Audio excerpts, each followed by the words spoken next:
Mr. Dhawan, two questions. PM Dhar was negotiating with JP during that time, just before the emergency and during the emergency. Why did those negotiations fail with JP?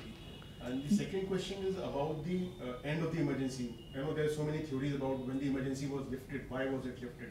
So you were part of the, you were closest to the Prime Minister.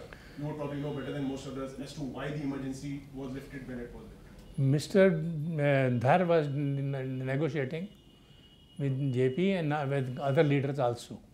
I mean, so he was having a dialogue. He was not negotiating as to what can be done, what shouldn't be, what's wrong, what's their opinion and all that. As such, there was no negotiating team to lift the emergency or to see otherwise, but to have their views and all that, to soften their attitude towards the Congress. But the demands of the Sangharsh Samiti, which I think they were called JP Morcha or something like that, they were so wide, Lok Samiti, whatever it is. So it was very difficult to accede to them. Like that the Prime Minister should resign. First thing was the Prime Minister should resign immediately.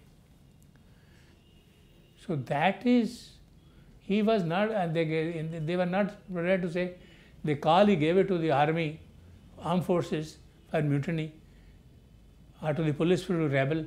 Will any government tolerate such a thing? That's why I'm saying I feel bad about it.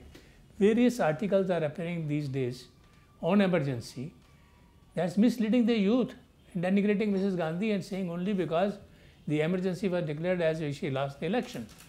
But the truth is nobody is trying to tell as to what was the situation before the judgment or what was the situation. They were to start the agitation on the 29th of June. So all those things negotiate demand. First demand of the JP and the Sangharsh Samiti was that the Prime Minister should step down. How could it be accepted?